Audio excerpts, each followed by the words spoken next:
right, welcome back to Calling the Audible, episode 13, part 2. Second half here of Calling the Audible. The back half, the better half, some would say. And right away, we're going to jump in. We got Zachary Alberts-Gill here talking Division 5 Co-Ed 3 with us. So welcome to the show, Zach Alberts-Gill. Well, thanks for having me.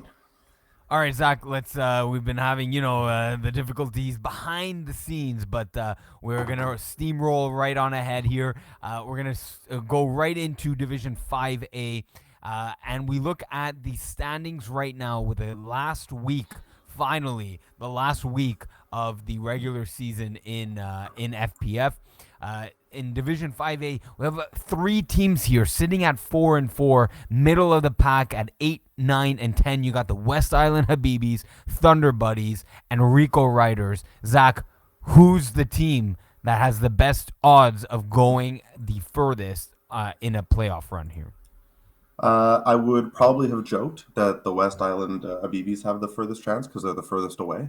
But no, I think I'm going to go with Thunder Buddies, having played them last week and having lost last week to them, fairly badly.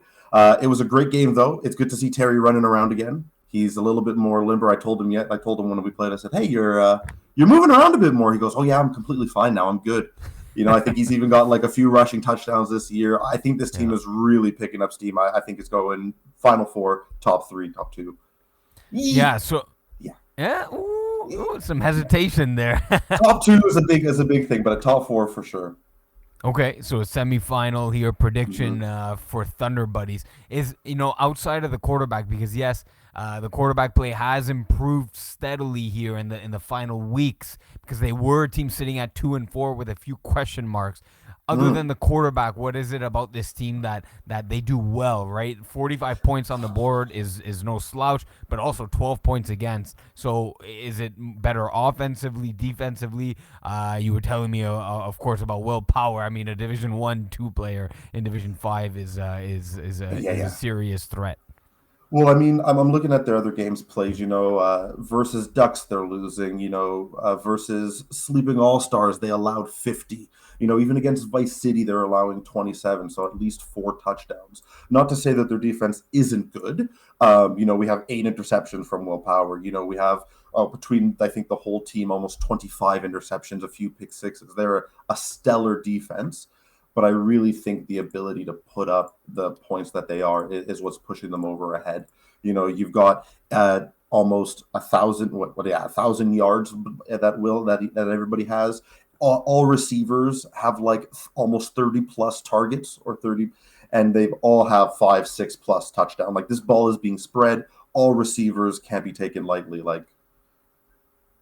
Yeah, I mean, at least statistically, I've score kept them a couple times here, but yeah, it looks statistically like they have a 5-set crew, like offensively, and a defensive crew here, because 55, 43, 53 targets, like, and then 28 being your fourth. That definitely seems like there's a offensive series and a defensive unit here. So there's more chance for cohesion, I think, like you're suggesting. And I think this team, like you, I think, Zach, is that this team is heating up at the right time, potentially going to the semifinal, according to Zachary Alberts-Gill here. Zach, interestingly here with the, like I said, the final week of the FPF season, let's take a look at the bottom of the standings here in Division 5A. Who's making it in? Like who's getting in, who's not making it, who has playoffs destined here. So right now, you do have the Step Brothers officially eliminated. Thank you for participating in the winter season. Oddly enough, the 20th seeded Vultures are mathematically still alive here. They could still squeak in because of their points against being one of the lowest here amongst all the teams. Of course, you have A Squad is still alive miraculously after 5 forfeits in a row to start the Yup. season. You got Rude Boys, I believe, facing off against the very well grounded Thunder Buddies that we were talking about. Mm-hmm. You have Ski with 3 games remaining, and Notorious CIG and Pasta Arabia still not officially clinched. So, what's your take here? Who makes it? Who doesn't? I was actually trying to calculate this the long way. I was like looking at all these schedules. I was like, in and out plays who, and if they lose, who bounces this? Yeah, And I actually realized yeah. what only matters is, can A squad get a win? Oh, Because really? if Okay. A squad doesn't get a win, they're staying at 3-6, and all Yep. those T's on top of them will stay on top of them no matter what. Only Okay. vultures would be able to pass them if they go 2-out, right? If A squad loses, they're that top seed. Super Troopers can't get above them with a third win. Now, if Rude Boys lose to Thunder Buddies, both teams would be at 3-7, and they did not play each other. So it would depend how badly Mm. Thunder Buddies could beat Rude Boys in that game. Because right now, Rude Boys have about a 21-point lead in terms of the points against. They would need to, if Rude Boys were to lose to Thunder Buddies, they better hope that they lose by 21 or less points, and that when A squad loses, that it's as little points against as possible. So there's still a chance, Oh, even if A squad loses, for them to get in, but it's gonna I take a lot thought of help. I thought A Squad had lost to Rude Boys, but I was thinking of a different team, Right. so they So I can just squeak checked. up. Yeah. So I just checked their schedule. Oh, So it would be a daunting task, and they would need help along the way from the Thunder Buddies to like put yeah, up 50, 60 points on them. But but it it's would still be possible. possible. So now in let's keep it simple. A squad. So do they get a win in their final game against Rico Rico Riders? Riders, and that's where I was looking. I don't think they do. Like Rico Riders has left me a little bit wanting with the amount of points that they scored. I mean, still 200 is great. You know, you put up 50. No, sorry, that was Hail Marys. But you're able to put up 30 points every couple of games. Yeah, now that A Squad is not taking forfeits, though, are you like this is a real Right. team? A Squad is a good, Right. that's decent players. They're a good team. Yep. I still think Rico Riders take it. I still think they do. Even after a 54-14 demoralizing Uh, loss suffered in Laval last week. I would say yes, only because having suffered like one myself recently, and watching sometimes you have teams that get blown out that you're like, what's going on? I think we'll talk about that in 5B later on, like another blowout. But the point is like not all blowouts mean you're a bad team. And I think you could have bad weeks, so I would still give them the edge on consistent performance. Got you. All right, let's move it along here to 5B. Interesting matchup that was had. Maccabees versus Packing Packers, a 45-6 score line there. Yeah. We're just talking about those massive score lines that maybe it's an off week. What do you make out of this game? Packing Packers surprising large victors in that game. Yeah, I mean, listen, I think it was going to be a close game regardless. Maccabees and Packing Packers were decently close in seedings, but I thought it was going to be a bigger fight than it was. To score 45 points and for Maccabees to only score 6 after, both of them have lost to some top teams.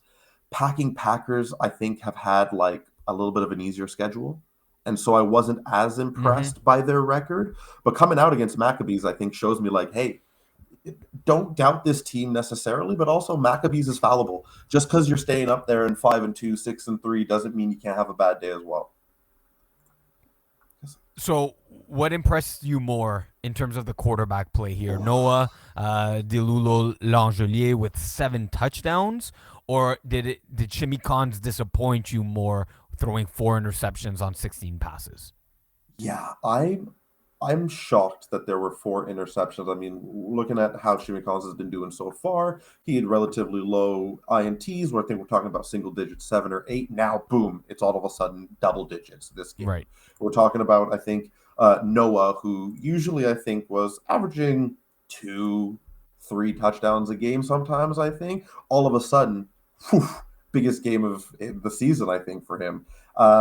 Yeah, I think that's more impressive to be able to not only have a defense that can keep the ball and turn it over, but at the same time, you're just pumping score after score. That means every time you got the ball from an interception, you scored it. Like that. That Yeah. was big. That's a big. And so, just quickly to wrap it up here. Oh yeah. So, what does that tell you more about the Maccabees or Packing Packers, and when it comes to a playoff run for either team? Ooh, I think it gives Packing Packers the confidence and shows me that, like, hey, we might have had some rough games, but we're a grindy team. We're gonna make it happen. Yeah, I think it shows me more about Packing Packers, about how they can perform. Packing I Packers. I I love know. it. All right, Zach. Last thing here in Division 5B. When I take a look at the receiver of the year, Dane Colum, leading in yards and touchdowns right now. 621 yards, 16 touchdowns. Very impressive numbers here. Uh, Yeah. is he a lock for receiver of the year, and can he potentially get the Triple Crown award? He's 10 receptions away from Maxime Brissett in terms of being the number one leader in receptions. Can he win the well earned and very difficult task of being the Triple Crown leader? Ooh, boy. I mean, lucky for him, they actually still have 2 games left. Hooligans. I So that. believe they have one. Like he's Ooh, played eight, one. but he's only played. Sorry, that no, they do. You're no, no, no. Yeah. Sorry, you are right. They have 2 games left against Vengeance and against Brewers. So two of the bottom teams in Division 5B. There's a Yeah. chance for him to put up some big numbers there. Some big numbers there. I was gonna say, actually, you know what? If Maxime or, like, Jesse can get a couple more touchdowns, it would just matter how much you value yards.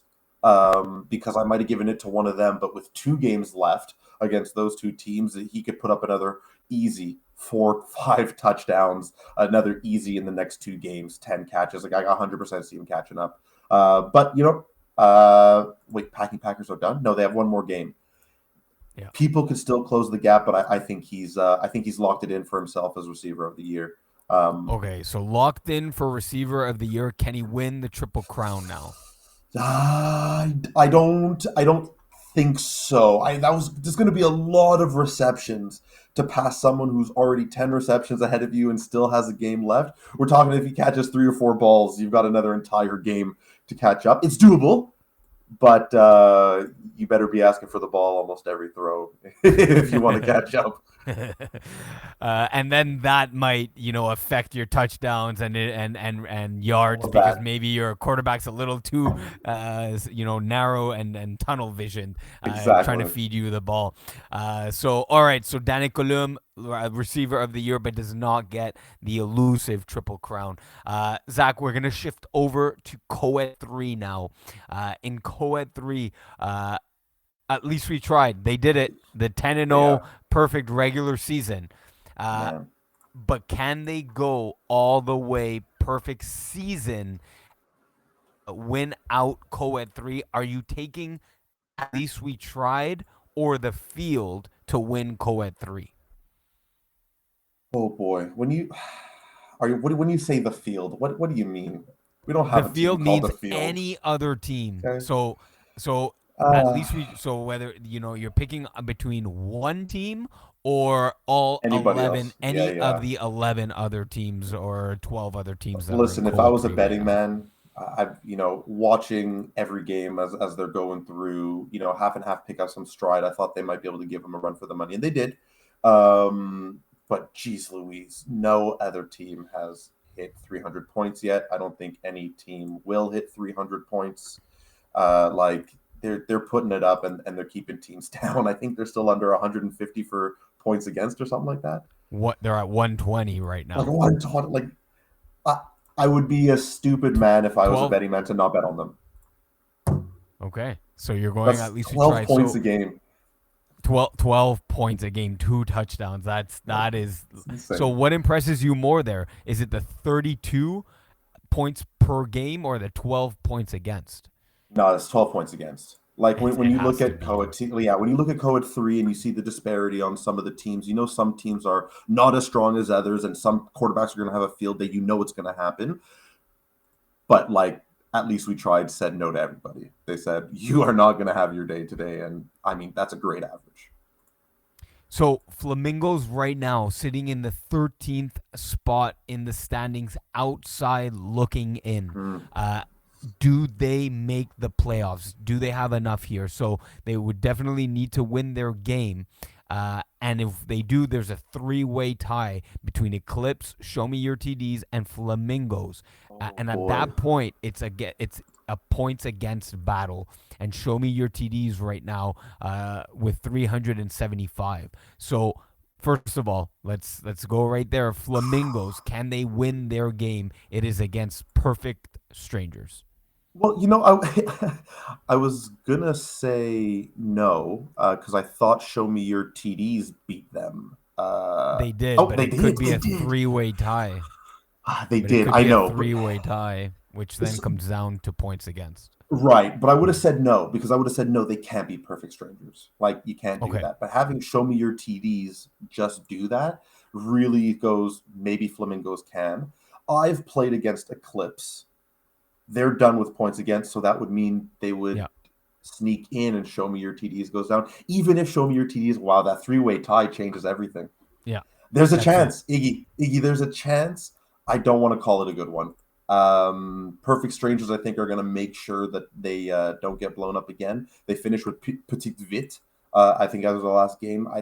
They're probably going to lose that. What? Wait, no, they might lose that one. I think they might lose that one. So they really have to win against Flamingos. I think it's a do or die. Yeah, I mean, but that's it, right? Like Flamingos. So what are the odds that Flamingos beats Perfect Strangers? Because that's where their playoffs hopes start and kind of end. And I honestly want to give it. You're feeling the last heat of it. I want to give them like a 78%. I want to give them over 50, but I'm not too confident that 4 times out of 5 they'll beat them. So a good 75, 78%. I really That's think a pretty Flamingos good might bring it chance out. of Yeah, that. Oh wait, of beat. Sorry, so a 75% chance of beating Perfect so Strangers. of beating Perfect Strangers. Okay, all right, and then sheesh, points against battle there. They would win out over Show Me Your TDs. Mm-hmm. So okay, so if You you're hear me, giving them a Flamingos? yeah. Okay. Yeah, are you putting so okay, now slightly different question.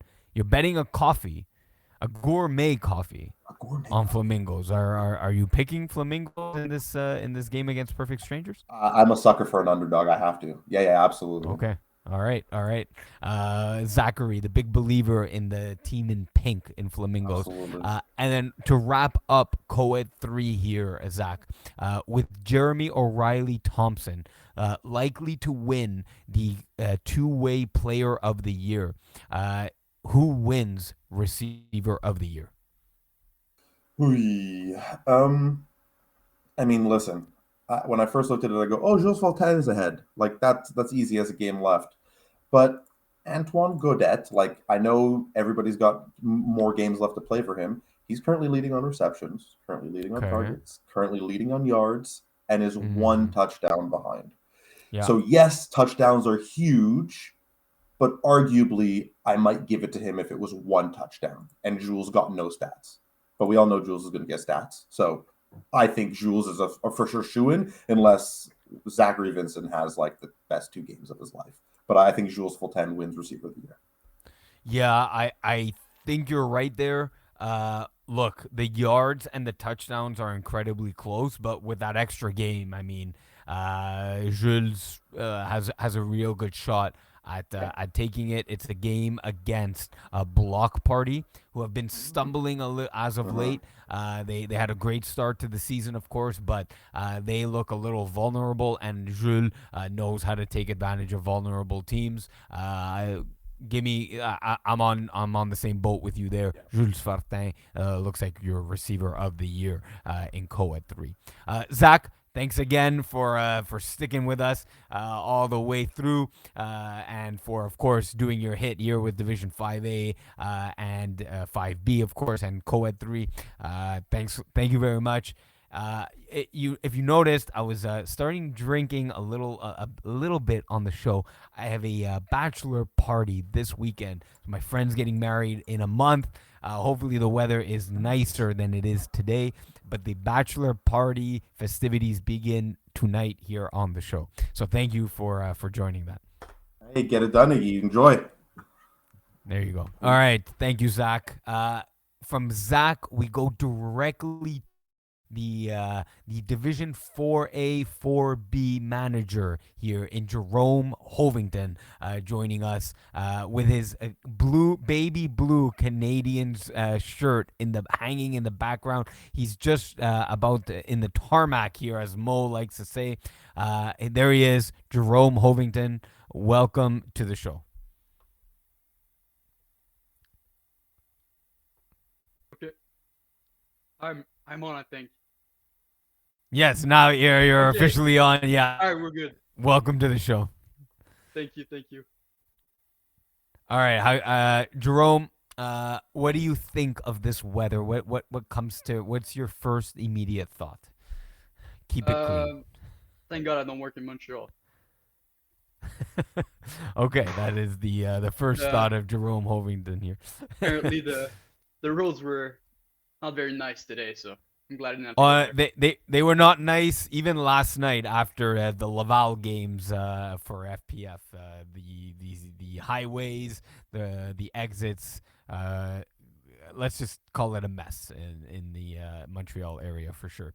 All right, Jerome, let's dive in right away into Division 4A. We'll start there to begin with. We have a potential finals preview coming up to end the season. We got the number 1 seed Trap Stars 8-1 against Les Otaries Extrêmes, also 8-1. Jerome, does the loser of this game hold on to the number 2 seed in the division? I think so, yes. Backfield penetration lost to both of these teams, so they lose the tiebreak. So even if they win their final game, they're going to end up at best third. Yeah. And the only other team that can get to that potential top 2 seed is Balls Deep. But I think you told me they need to allow less than 60 points or something like that. So yeah, so quickly here for all the people who are just listening and not consuming the graphic portion of this. So Balls Deep would need to, of course, win out. They have 2 games remaining, sitting at 6-2. One of the teams. Of course, if they win out, of course, one of the teams that they beat, it would be backfield penetration, so they would jump them. And then, of course, Trap Stars or Les Otaries Extrêmes would be 8-2 as well.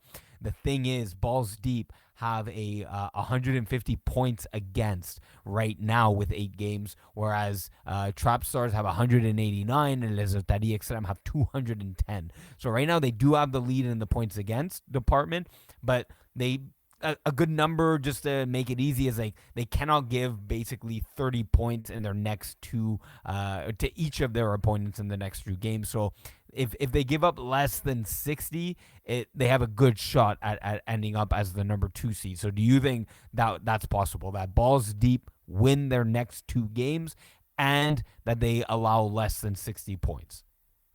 It is possible. They have a very good defense. They haven't allowed that many points. SPAR 150 is like, you compare it to 2 of the best teams and it's way lower, but they have 2 tough matchups coming up and they haven't played the toughest teams so far. Yeah. So obviously you want to, if you just look at the stats, you want to bet on them, like, oh yeah, they're probably going to win, but you have to face Idaho Utah-Pimps, our team, very potent offense, and backfield penetration, another very good offense. So obviously I think they're going to lose at least one of those 2 games. And I think yeah they will allow more than 60 points. So I think Trap Stars or LOE, whichever team loses, will still get that bye in the first round. Yeah, so like it's different, interesting dynamic there for the top two seeds. Of course, the top two seeds receive first round buys. That's why the interest and the intrigue is there. So Jerome Hovington thinks Trap Stars, LOE, potential finals preview is that they're locked in there. Do you how about a little bonus question for you here, Jerome? The winner of this game is who?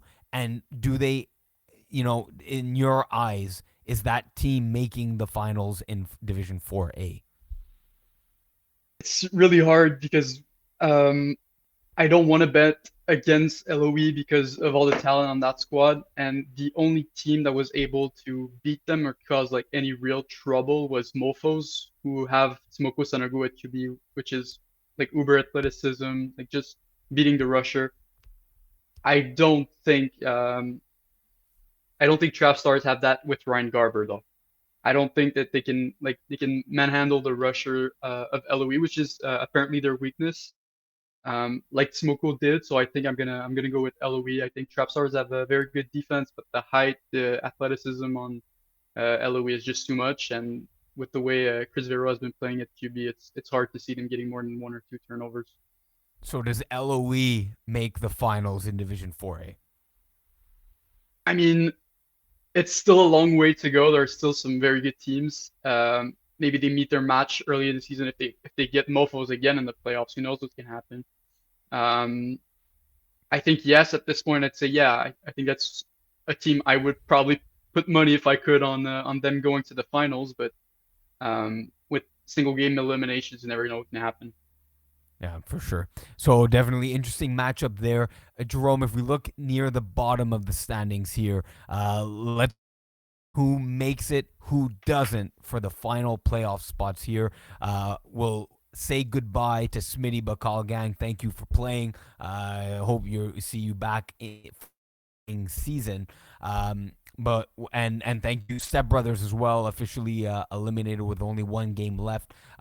So you got still CRA still alive with one game remaining. Les Bleus Blancs, same thing, both teams sitting at 3-6 with one game left. You got Les Montagnards with 6 points at 3-5, 2 games left on their schedule.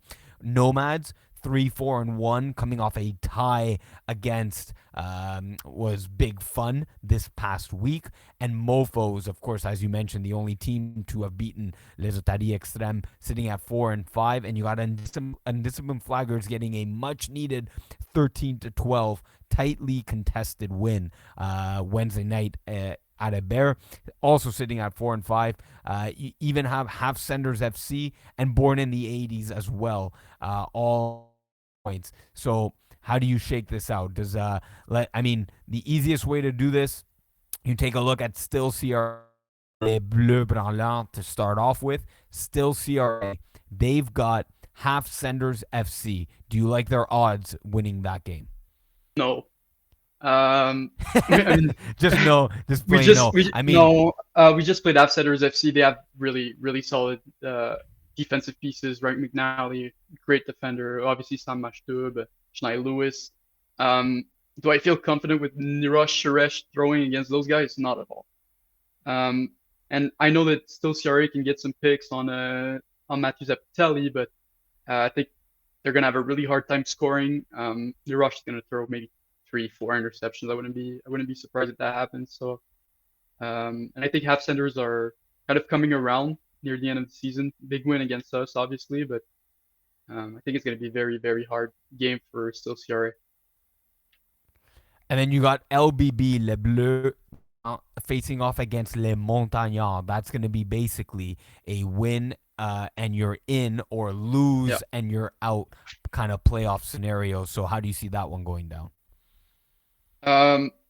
I'm not very confident in Les Bleus Branleurs. They've been shaky recently, and Les Montagnards have been a bit better with some solid performance, like the win versus Born in the 80s, which was encouraging. But um, Les Montagnards, it's been really hard. Like they've been getting. Oh, actually no, they beat Born in the 80s too. Yeah. Wait. Oh, Blue Brawler, I mean. Blue Brawler, I'm not confident in. Yeah, they lost to Smitty Bakal, they lost to Otari, they've lost what, 3 games in a row. Yeah, their last win came against Step Brothers, not the greatest team. I think Les Montagnards are kind of not great, but they're better, more solid team than Blue Brawler. Yeah, my thing there. So both teams, man, this is and of course on a Friday night on an unconventional night in FPF. Uh, those are two. I want to say almost similar teams.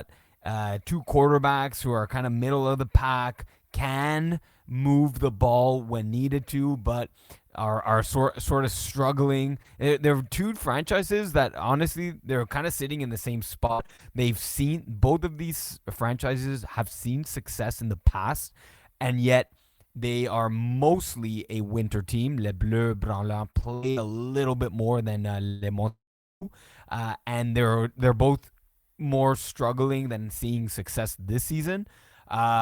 I think Les Montagnards have a few more pieces on the offensive and defensive side of the ball than LBB do.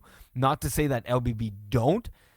It's just that you go piece for piece, and they're very similar up until their third piece, and then the depth pieces, that fourth Mhm. and fifth DB and receiver. I think you favor Les Montagnards. I don't know about you. I would pick Les Montagnards for this one to clinch themselves a spot in the playoffs. Where are you going Yeah, with that? yeah, I think so too. I'm gonna take Les Montagnards, but I think either of those teams win and get in. I think they're gone in the first round. Um, Okay. I mean, I just don't see them like making a run. Like they have too many weaknesses on either team to go and make a run. Got you. All right, Jerome. We'll switch over to Division 4B. Uh, one of the teams that started off slow out of the gates is Fourth and Schlong, but since then they've they've gone 5 wins in a row to now sit at 5-3, and they have Monkeys and Voodoo left on their schedule. Will Fourth and Schlong get a first round bye, and how impressive would that be? Again, the first round bye are seeds 1 through 4. So what are your thoughts on Fourth and Schlong here? I don't want to say that I knew this was gonna happen, but I did predict it in the past that I thought that this team, despite starting 0-3, was going to make a run, and I said that it's very possible, and I thought it would be almost likely that they were going to go undefeated the rest of the way because they had such a tough start to the season, and that the schedule was getting way easier on the back end, and that's what they've done. It's impressive, but the truth is they beat the teams that they should have beaten in the end of the season. There's a couple teams that could have beat them, but I thought they were stronger than Ball Don't Lie, the Wolfpack, Scramdiddly Yumptious, Mangoose. The win to Penetrators was impressive, of course, but that's a long way back. The last 4 games have been easy, and now you got Monkeys, Voodoo, like 2 lower pack teams. So yeah, I know that it's quite impressive to go undefeated after starting 0-3, but if you look at the teams that they played, I would be kind of worried come playoff season because they haven't really been tested compared to how they were earlier. You ideally you want to start the season with some easy matchups, get the wins out of the way, don't get some losses. Then near the end of the season, you want to like prepare for the playoffs. You want some good games, some early playoff action if you want to call it that way. But yeah, so even if they do get the bye, it might be tough coming in the first round with the way the depth in 4B is. So I'll flip the question like this to you, Jerome. They started 0-3. Let's take a look at those 3 losses. Again, very good teams. Let's see how they would fare today. The matchup was today. Now sitting in the month of April. So they started off the season against X-Men, losing 39-32. How do you see that game going? I mean, wouldn't you think it's a little similar? Like they were, losing by 7 to X-Men in your first game of the season. Not a bad outing. Do you see a similar fate, or could they overcome and beat X-Men there?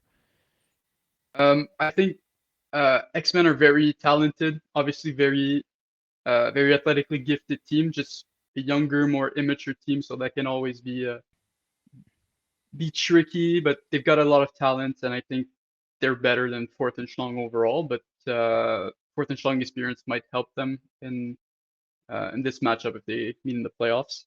So winner or loss there. Loss. I think I'd All go right. X-Men. Go against Killer Rays. They lost 46-45. How would they fare this time around? I think they beat Killer Rays. Um, Fourth and Schlong have a very good defense, allowing 46 points to Killer Rays is not great, not typical of them in my opinion. Obviously, Tyler Gerber, you have to build your if they meet again and they build their defensive plan around containing Gerber, I think they win. Okay, and then their third loss to start the season was against Pocket Rockets, 28-19. Do you see them beating Pocket Rockets in a playoff matchup? Oof. Who can stop Gabriel Champagne? I don't know. Yeah. So Pocket Rockets. Okay, yeah, it's a one-man wrecking crew there with Yes. Pocket Rockets, and of course they Well, have the yes depth and no. pieces. Yeah, they have the depth Yeah. pieces to complement it, so that if ever you need to double team Gab, then you're leaving one guy wide open, and if that one guy is Simon Dumas or at snap, like there are other guys that can hurt you on this team. Ali Issa is another one of those players, so there are secondary resources for Pocket Rockets. So so you think though, Jerome, that perhaps a Killer Rays matchup would be best for fourth and Schlong? Yeah. Oh yeah, out of those three teams. Yeah. So taking a look now at the other side of the coin here, as we saw, Fourth and Schlong on a 5-game winning streak. We have two teams on a 5-game losing streak in Division 4B. You got Ball Don't Lie and Voodoo really on the wrong side of the schedule since the month of March or late April here. So what team in that current 5-game losing streak are you not worried about? Ball Don't Lie or Voodoo? I'm worried about both. It's kind of a weird question, but because you lose 5 games in a row, you're worried. Like these teams aren't great, and it sucks because Voodoo is very talented, and we've talked about this before. Yeah. But they're being held back by their quarterback play, and unfortunately, that's just too worrisome. They can't score the ball. Like they do get some stops, like they have talent, but they can't score. So that always puts you in a position where you're giving short fields to the offenses. They score quick. You often have to go for onsides, be more aggressive. You're always playing from behind. I'm not confident with Voodoo at all, and I wouldn't say that I'm confident that I'm not. I would just say simply I'm not confident in Frank K as QB. So I'll play devil's advocate here. Is that in those 5 losses, they have a 4-point loss to Le Renard Vif, one of the best teams in Division 4B. So close. You have a 5-point loss to the Wolfpack. Sure, not a great team, but a good team, a solid team. And it's a 5-point loss. So still a 1 possession, not even a full possession, a touchdown, and you win that game. Same thing against Le Renard Vif. Sure, X-Men was a, lopsided game, 31-14, but then losing to Back to the Future by 4 points, 22-18. I'm seeing a lot of these games within grasp, 1 touchdown away from winning. So is there not a chance, and against good teams, right? Le Renard Vif, Wolfpack, and Back to the Future. So is there not any redeeming qualities that you see out of this Voodoo team that you can see them not being too concerned? Well, it kind of proves my point, doesn't it? That the most they've scored is 26 points. Like they've got talent. They're getting stops. They're just not scoring the ball. Like 6 points versus Killer Rays, 6 points. Like I know Killer Rays are good, not the best defense. 18 points versus Back to the Future, kind of a struggling team. A bit, it's It's, Yeah, I see your point. They're missing that extra from as you can flip it one side to the other side is that when you're missing that one clutch touchdown, they're one touchdown short, right? They're missing that, and Mhm. maybe they're not necessarily missing that extra player because I think we're on similar veins there that they have enough depth and talent on the offensive side of the ball. Frank K just needs one extra series to go his way, and rather than throw that interception or go 4 and out to convert into 6 points, that would convert into. We'll look at ball don't lie real quick.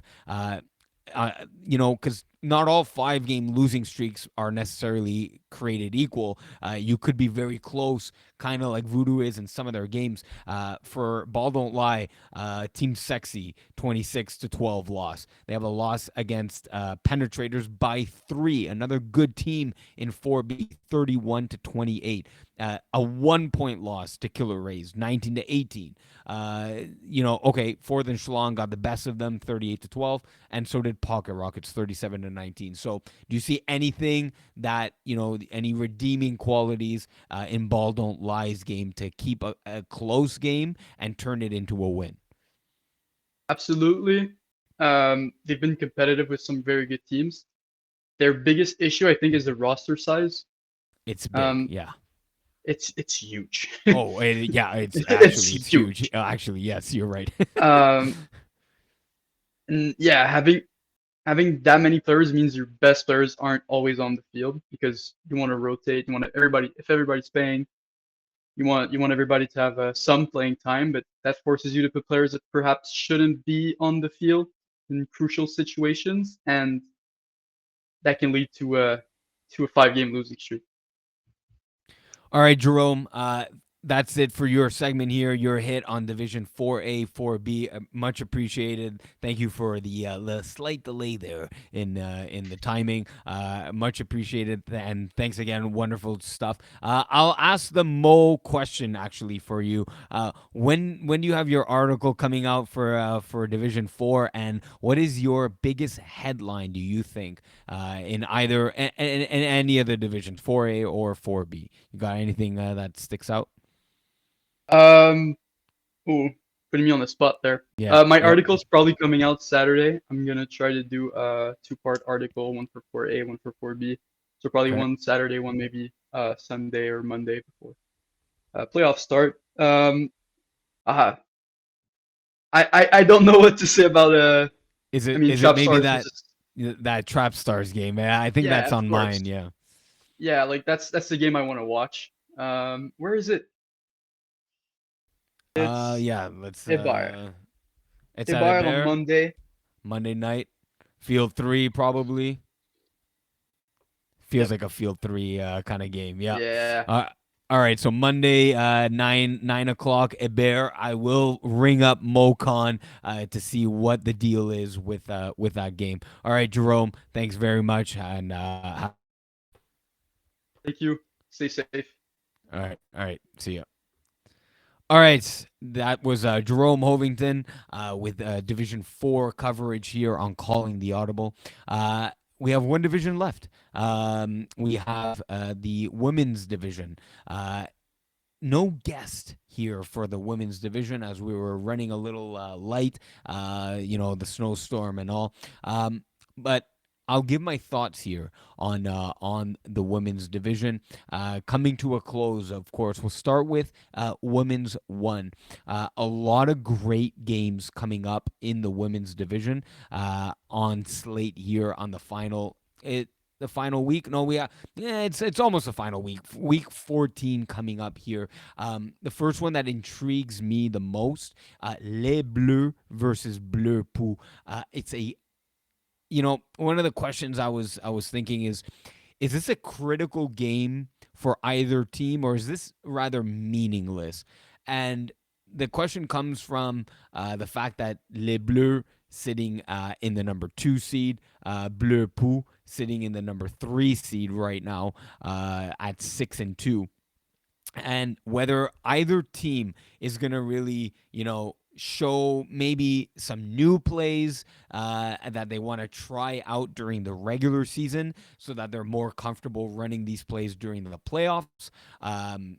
Or whether they're not going to necessarily tip their hand. These two teams, of course, practice a lot during the week outside of FPF and during FPF games. So I don't necessarily think that they're going to tip their hand. If they have, one or two plays that they're working on, they're not going to necessarily try it in this regular season game. Rather, they would wait for a potential playoff matchup down the line to try and execute some of the plays that they're running in practice. I do, however, think it's a bigger game for Bleu Pou.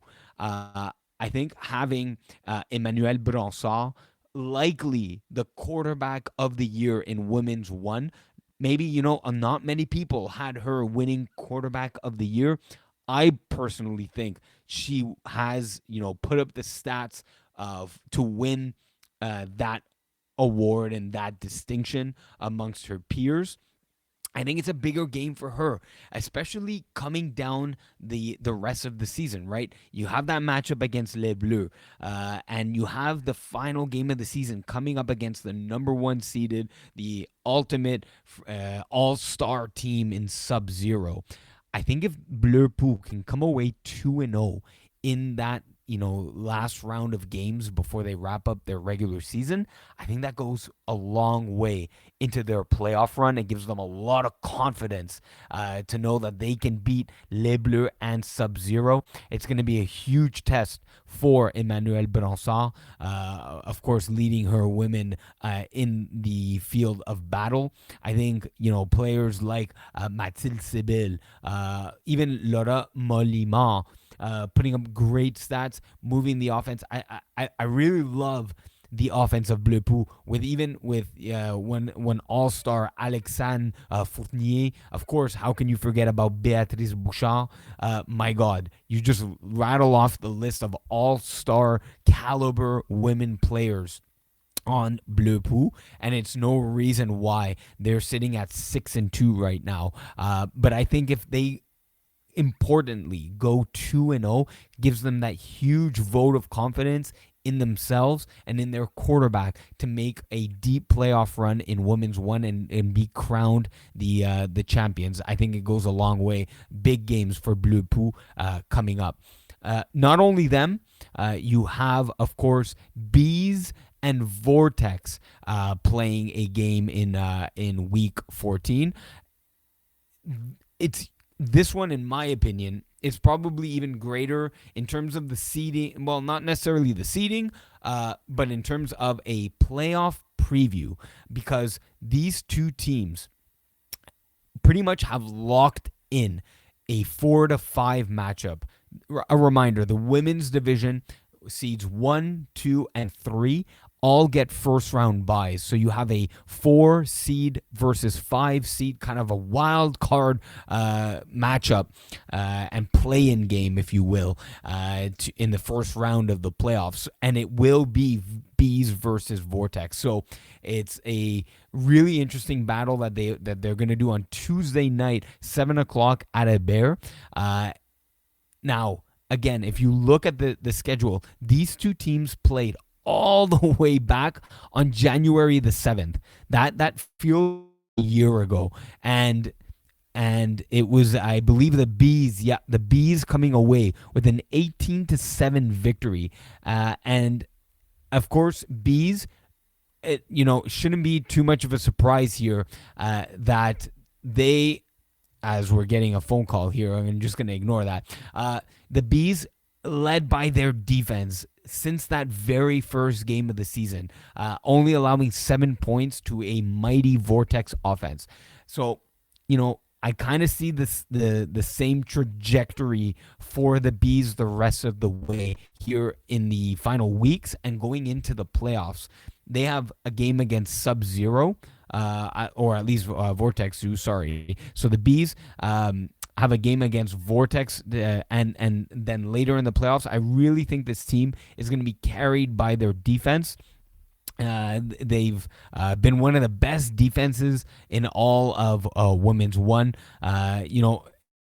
7, 9, 11 interceptions racked up by this team, led by Frédéric Paul, with 4 interceptions, 2 of them going back into the end zone for 6 points. Not only does she have 4 interceptions, 2 sacks, and I love the rusher distribution from the Bees as well, right? It's not just Frédéric Paul with 2 sacks. You also have Gabrielle Van Els with 3, Juliet Gennaro with 6, Marilou Jalina with another sack. So not only are the interceptions aplenty, the sacks are aplenty. And sacks are huge in the women's division.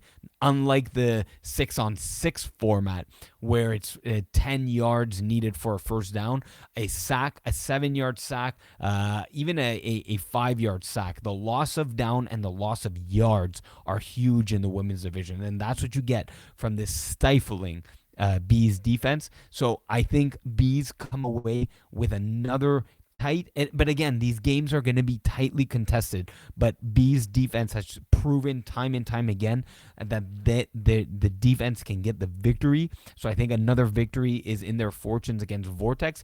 I think what's really going to benefit both teams is just seeing what the offenses have to bring to the table so that they can make any adjustments for their eventual playoff matchup. So that's a little bit of the women's one look, to the run to the finals, weeks in the regular season, and a look for some playoff previews here to come. Of course, we'll have Mo Khan's take and mine as well. Maybe mix in some women that can join the show. Hey, if you're listening now and you'd be interested in calling the Audible here with us to get your perspective on the women's playoff division and playoff picture, please feel free to reach out, and we'd be more than happy to have you on the show as we move on to the women's 2 division. We have a lot, again, like women's 1, a lot of key matchups here in Division 2 for the women's. Notably, at the bottom of the standings, we have Dream Killers and Les Louvres, a 15 and 16 seeded teams. Right now, the last 2 teams that are in the playoffs as of today.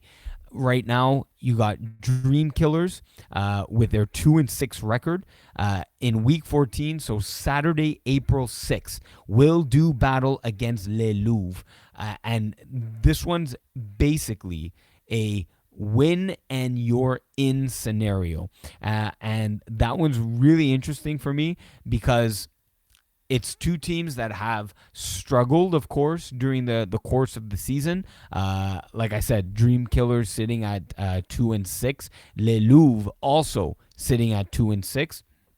And, both in the points differential department, Les Louvres minus 103, Dream Killers minus 124.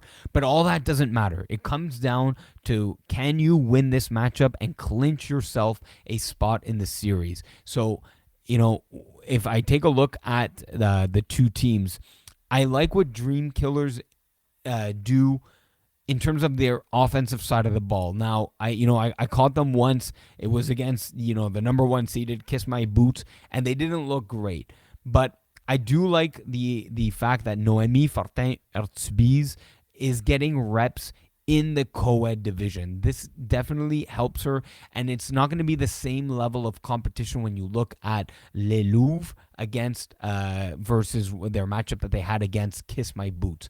Les Louvres, very athletic, but I think the Dream Killers offensive concepts, not going to reveal them here on the show, but some of the things I saw, if they can better execute, I think their offense can put up 24 points in this game against Les Louvres, and Les Louvres don't necessarily have the same offensive output. Okay, you're going to call me crazy, and you're going to tell me, Iggy, what are you talking about? Les Louvres, 129 points for, Dream Killers only 80. And you're going to be right, but the thing is with Le Louvre, you have a quarterback that hasn't thrown more than 4 touchdowns this season, whether it's Anissa Bushmela or Jessica Garcia Lopez. Both have only scored 4 touchdowns on the season and have, between the two quarterbacks, 26 interceptions. So I like the Dreamers defense to come up with, at least if it's not one, maybe 2 interceptions there. And for the Dream Killers, honestly, to come away with the victory and cement themselves a playoff spot. But definitely, it's going to be, while I think the Dream Killers are going to win it, I think it's going to be a very close matchup. So it's possible that Le Louvre, with a clutch interception or a critical stop on a final drive, for example, they can win this game. So definitely one to watch out for. Dream Killers versus Le Louvre, a very important matchup in the women's 2 division. And then a matchup that was had in must have been week 13, was Linkset versus Kiss My Boots. I was rather surprised to see the close score line in this one. 12 for Linkset, 13 for Kiss My Boots. So of course, Kiss My Boots, number 1 seed, coming away with the victory, but only a 1-point victory. And while, I thought they would get the win and maybe by 2 possessions, not more, not 3, not 4, not a big blowout, I didn't necessarily see a 1-point victory. Now, Linkset are a very good team. A team that hasn't seen, all the wins racked up to their name, sitting at 4-5. But again, the women's 2 division is not a bad division. There are a lot of quality teams in the, from I'd say from seeds 13 and above. You have some very quality teams here in the women's 2. And Linkset are one of those teams. With Sarah Maud Amel at the helm, I think the offense can drive the field. Kiss My Boots, a very good defense. But Linkset were up to the challenge on their defensive side of the ball, limiting this offensively gifted team in Kiss My Boots to only 2 touchdowns themselves. So this game came down to converts.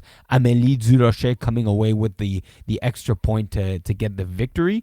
But this Linkset defense can disrupt a lot of plays. Chloé Bergeron, Mia Browning, Sarah Jade Mathieu, 4 PDs between the 3 of those fine gals on the Linkset side of the ball. And Léa Vaillancourt, 9 for 9 in terms of reception target. So catching every single ball thrown her way for 115 yards and a touchdown. The serious damage that you see from her. Kiss My Boots clearly were unable to stop this receiver for Linkset. And I think Linkset is a very sneaky team that can do some damage. And I think they showed it against Kiss My Boots. A 1-point loss to the number 1 seed, you should have your held very high in this one. And of course, they're led with outstanding coaches. But of course, at the end of the day, it's what the players do on the field. And they have the ability to get the wins. And, I see them winning a round, maybe 2. And then, if they get into the semifinals, that would be a big achievement because, like I said, this women's 2 division is filled with a lot of great teams. And if Linkset can get themselves to a semifinal, I think they should be proud of themselves here. And it's very likely that they might face Kiss My Boots in another playoff game. So definitely interesting games. Interesting stuff here happening in the final weeks of the women's division in FPF. That's it, Omar. Thank you for tightly managing the ship here. We had some technical issues that not a lot of the viewers were seeing, so I thank you for that. In closing remarks for this, I will say that. We started off right away with no news and notes. I will say that spring registration is around the corner. In fact, Friday, April 5th, spring registrations do officially open. You will see the new player ratings to come out, of course, so you can register for the spring. A little tweak to the spring registrations: 5-on-5, the intermediate and lowest level divisions. We noticed, thanks to many people who gave us feedback when trying to fill out and create teams, that we've boosted the cap for the intermediate and the recreational divisions. So leeway to work with and cap space for you cap managers out there. You do have a bit more to work with. So definitely spring registration, whether it's 5-on-5, 6-on-6, we have everything out there for you, indoors, outdoors. Spring registration. Looking forward to a great outdoor flag football for FPF. So that's gonna do it for the show. Where I do actually, before we end the show, one last shout out to my friend Tim Zalkarnian. Has played FPF. It's his bachelor party this weekend, so we are of course getting the weekend started a little early, and that is my goodbye outro for this week. Put the place up, yeah, we know what we